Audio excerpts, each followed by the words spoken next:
अच्छा बच्चों, कैसे हो आप सभी।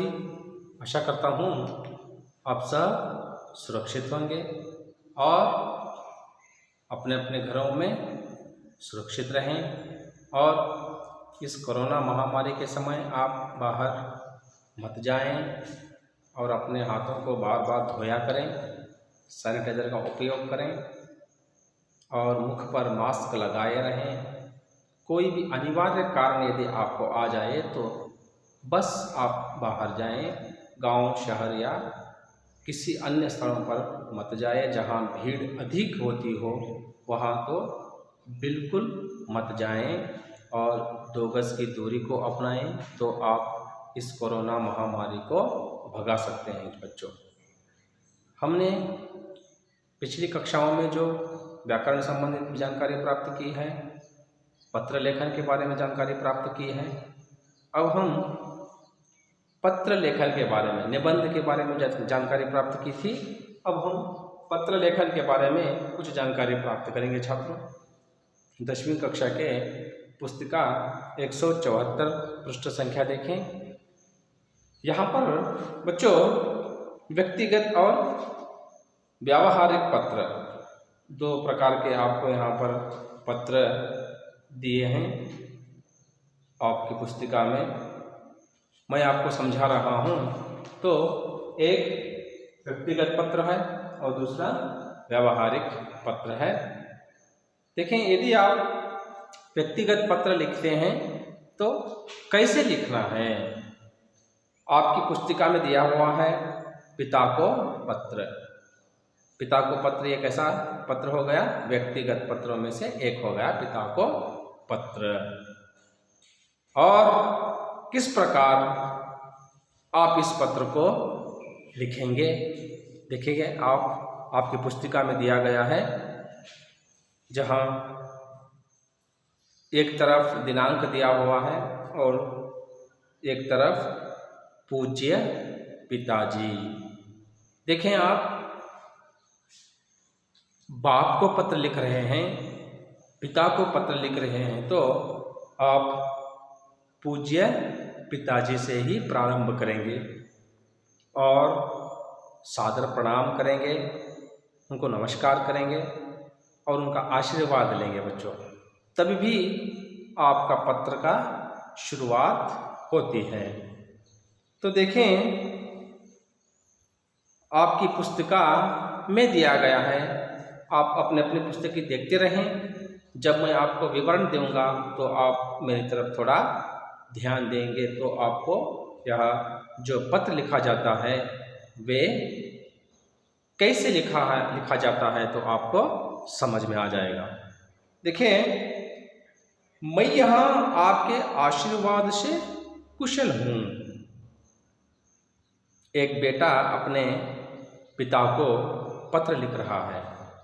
क्या पत्र लिख रहा है, उसका जो प्रथम स्तर होता है, तो देखिए एक तरफ आप यहाँ देख सकते हैं, आपकी पुस्तिका में ही दिया गया है। एक तरफ आप यहाँ पर दिनांक लिख सकते हैं और दूसरी तरफ दिया गया है पूजनीय पिताजी और सादर प्रणाम। बच्चों, इस प्रकार आप लिखें, आपकी पुस्तिका में भी है। तो एक बेटा अपने बाप को पत्र लिख रहा है, कहता है मैं यहाँ आपके आशीर्वाद से कुशल हूँ। पिताजी लिख रहा, पिताजी को ही ना पत्र, तो अर्थात यहाँ पर हो गया पिताजी ही। पिताजी, मैं यहाँ आपके आशीर्वाद से बहुत कुशल हूँ, अर्थात बहुत ठीक हूँ, बहुत आराम से हूँ। आपका पत्र मिला, पढ़कर अत्यंत खुशी हुई। आपने जो मुझे पत्र लिखा पिताजी, वह पत्र मैंने पढ़ा और मुझे अत्यंत खुशी हुई, बहुत आनंद हुआ। और आपने जो मुझे पत्र लिखा था वो पत्र मुझे आकर पहुंचा, मुझे मिला और मैंने उस पत्र को पढ़ा तो मुझे बहुत आनंद हुआ। मेरी पढ़ाई ठीक चल रही है।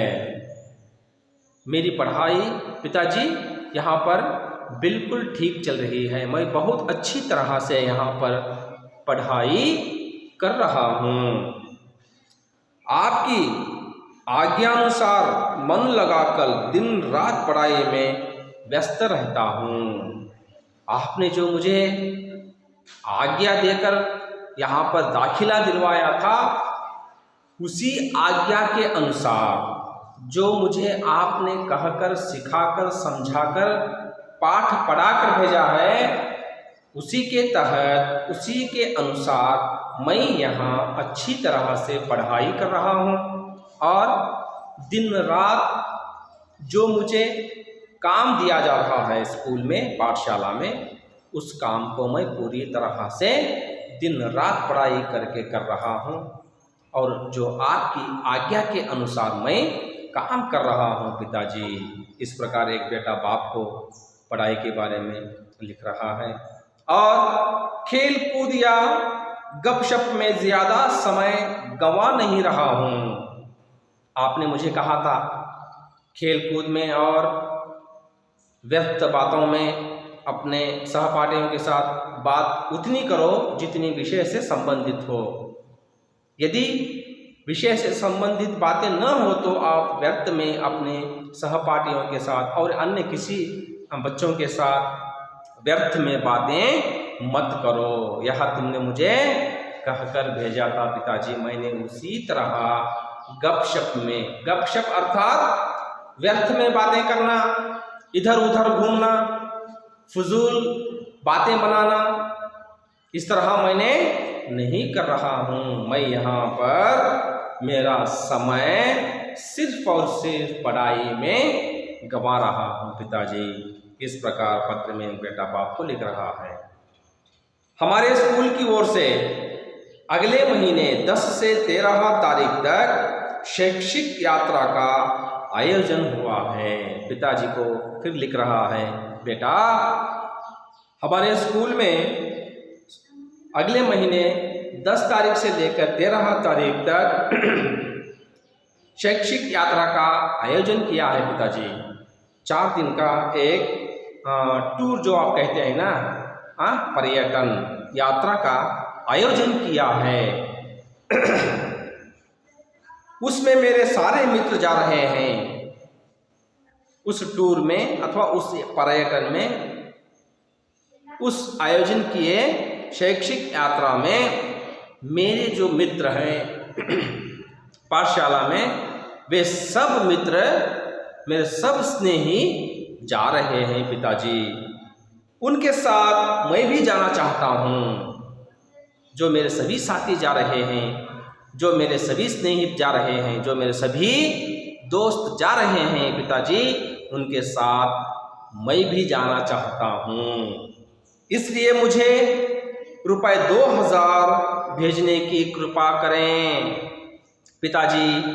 इसलिए इस कारण से, कौन से कारण से? शैक्षिक यात्रा के कारण से आप मुझे 2000 रुपये भेजने की कृपा करें। क्या मुझे आप 2000 रुपये भेज सकते हैं?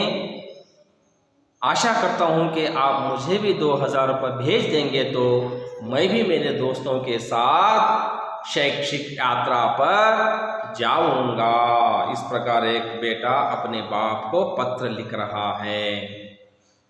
और माताजी को मेरा प्रणाम, छोटी बहन प्रिया को ढेर सारा प्यार। अंत में लिख रहा है बेटा अपने बाप को पत्र में, माताजी को मेरा प्रणाम कहना पिताजी, और मेरी छोटी बहन को मेरा ढेर सारा प्यार कहना।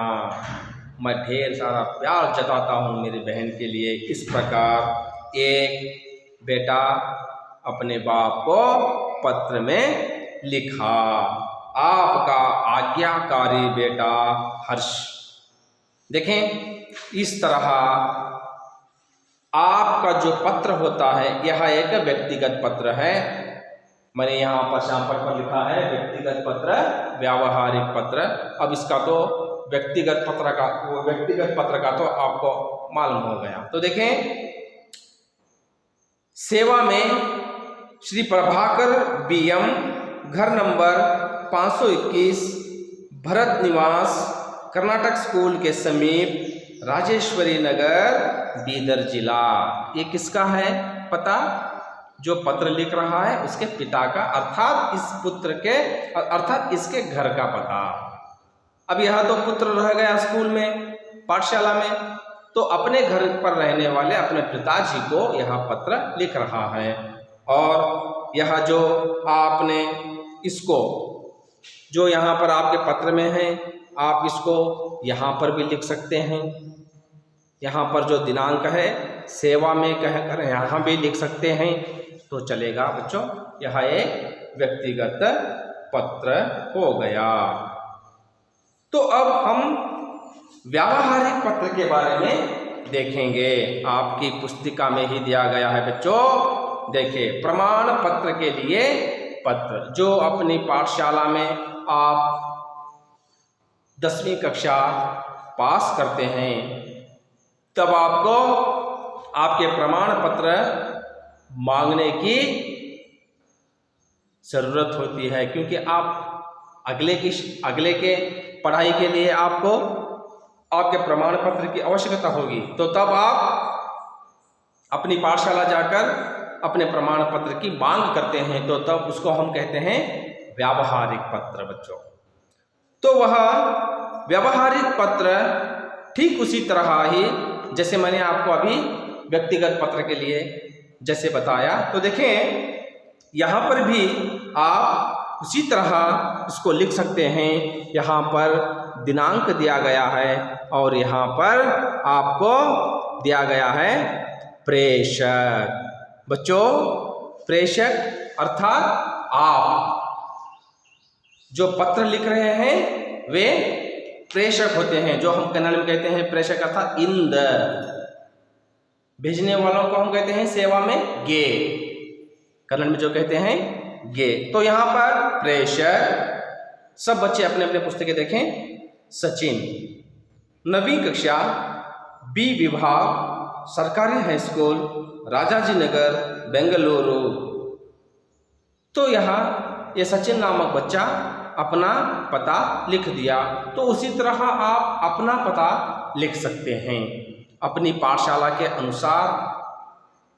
आप अपने गांव के अनुसार जो यहाँ की पाठशाला का नाम आप लिखकर अपने गांव का नाम लिखकर अपना नाम लिख सकते हैं। और ठीक उसी के नीचे और आप इसको इस तरह भी लिख सकते हैं जो मैंने आपको व्यक्तिगत पत्र में बताया था पिछले। यहाँ पर जो दिनांक है यहाँ पर आप यह प्रेषक यहाँ पर लिख सकते हैं और इसके नीचे सेवा में है तो ये यहाँ लिख सकते हैं बच्चों। तो यहाँ पर प्रेषक तो हो गया, अब बचा सेवा में। अगला जो पड़ाव है, अगला जो स्तर होगा वो सेवा में होगा। किसके सेवा में? जो हम करने में अभी मैंने बताया आपको गे। देखिए, सेवा में प्राचार्य, सरकारी हाई स्कूल, राजाजी नगर, बेंगलुरु। प्राचार्य अर्थात प्रधान अध्यापक जी, मुख्य गुरु जी, उन्हीं के नाम पर जो यहाँ पर पत्र लिखा जा रहा है, क्योंकि अपने प्रमाण पत्र की मांग करनी है, प्रमाण पत्र को मांगना है, लेना है। तो लिख दिया। तो ठीक उसी पत्र के बीचों बीच में आपको क्या लिखना है? प्रमाण पत्र हेतु।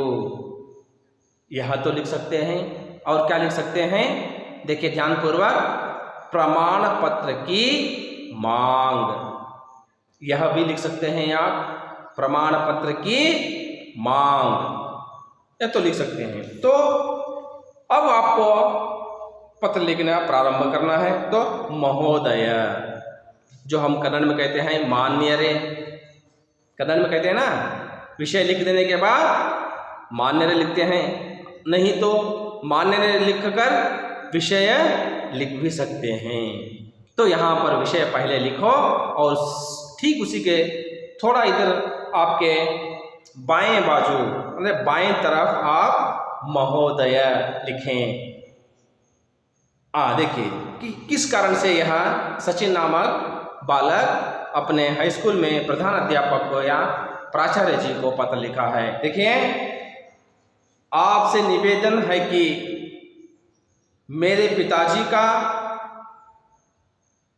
तबादला मैसूर में हो गया है, उनके साथ मुझे भी जाना होगा।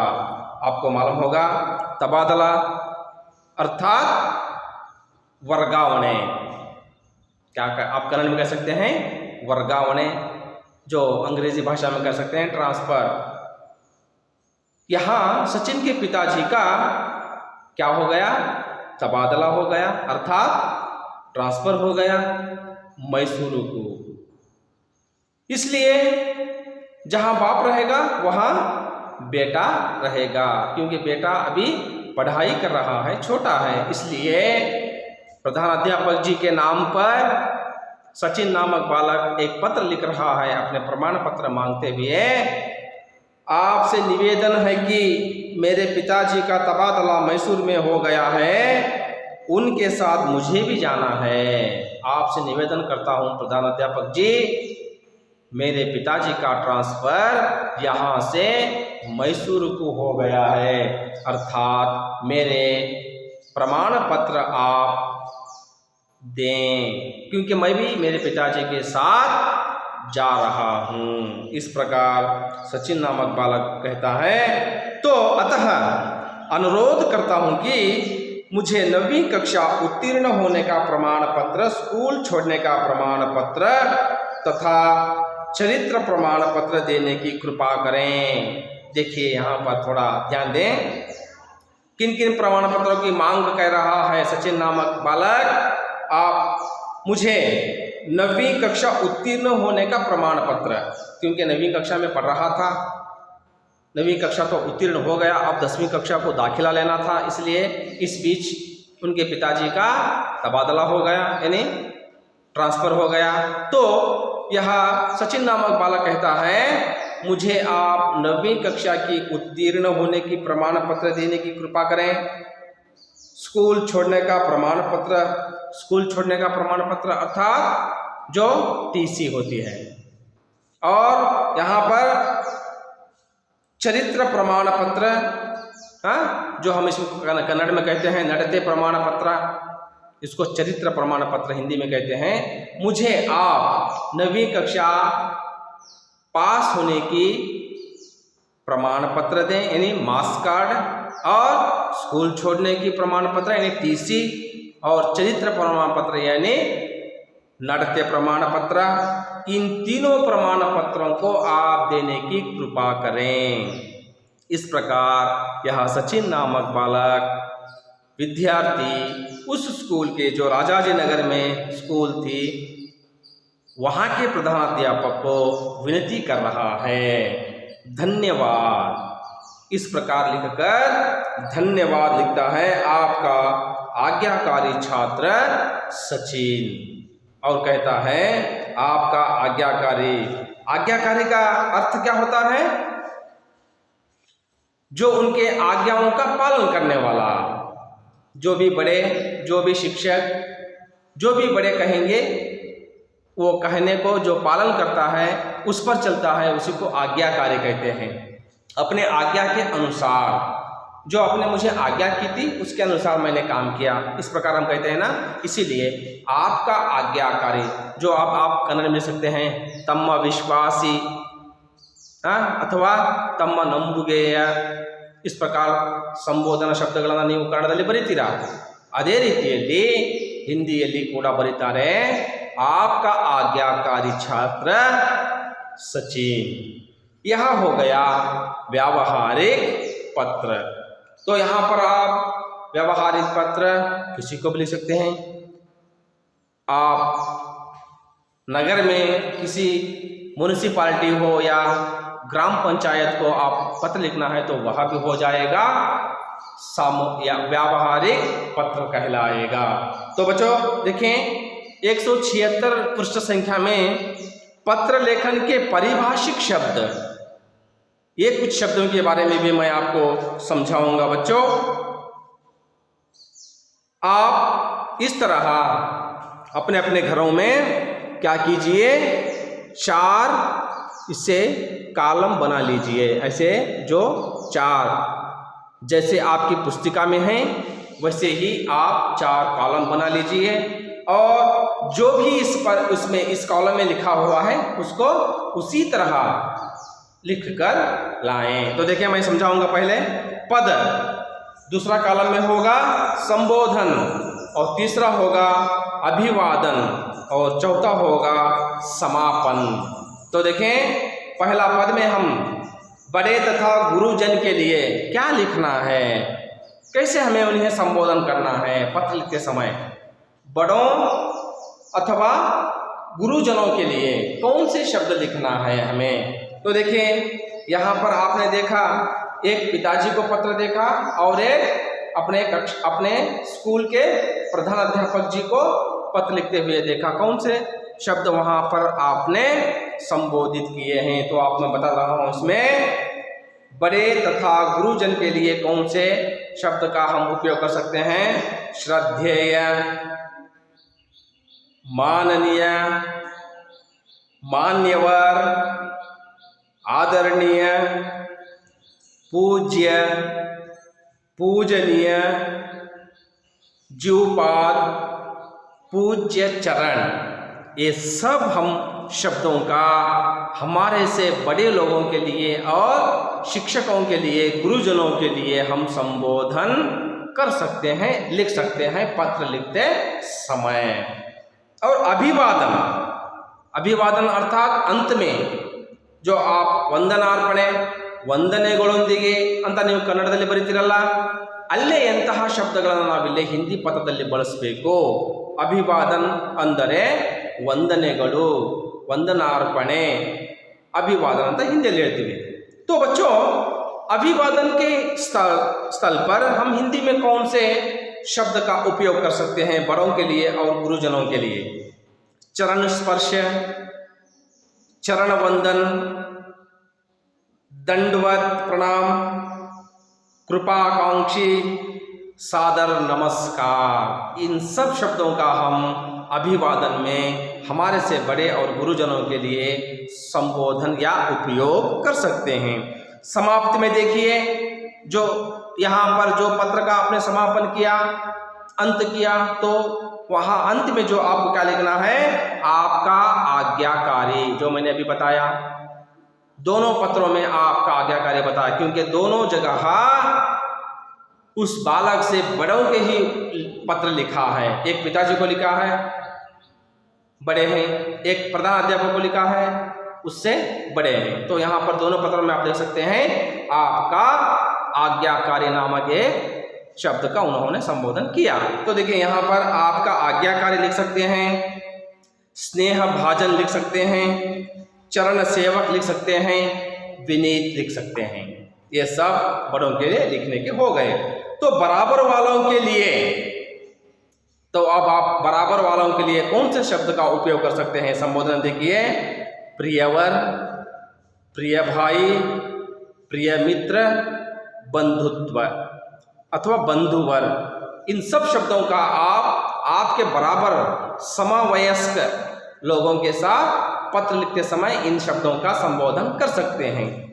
तो अभिवादन में, ವಂದನಾರ್ಪಣೆ में ವಂದನೆಗಳೊಂದಿಗೆ वहाँ पर क्या लिख सकते हैं, सप्रेम नमस्ते, सप्रेम नमस्ते या नमस्कार, इन दो शब्दों का आप वहाँ पर अभिवादन में लिख सकते हैं। तो समापन में क्या लिख सकते हैं, तुम्हारा मित्र, स्नेही, तुम्हारा ही सदैव, ये शब्दों का आप समापन में उपयोग कर सकते हैं बच्चों। तो तीसरा रहा छोटों के लिए क्या लिख सकते हैं। आपसे छोटे हैं तो पत्र में आप संबोधन कैसे करेंगे उन्हें, प्रिय और चिरंजीव, इन दो शब्दों का आप क्या कर सकते हैं संबोधन में प्रयोग कर सकते हैं। और अभिवादन में आप क्या लिख सकते हैं, चिरंजीव रहो, अभिवादन में चिरंजीव रहो, आशीर्वाद, प्रसन्न रहो और शुभाषित, इन शब्दों का आप अभिवादन में प्रयोग कर सकते हैं बच्चों। तो अंत में समापन में आप क्या लिख सकते हैं? तुम्हारे से छोटों के लिए तुम्हारा हितैषी और शुभ चिंतक, शुभोच्चु, इन 3 शब्दों का आप आपसे छोटे बच्चों के लिए अथवा छोटों के लिए यदि पत्र लिख रहे हैं तो यह 3 शब्दों का आप प्रयोग कर सकते हैं।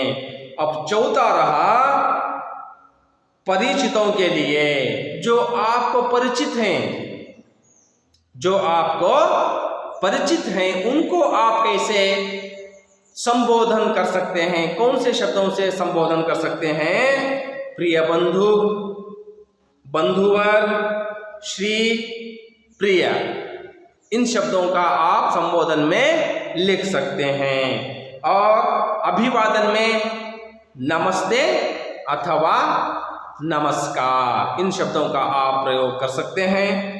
और समापन में, अंत में क्या लिख सकते हैं? भवदीय और भवदीया, आपका अथवा आपकी।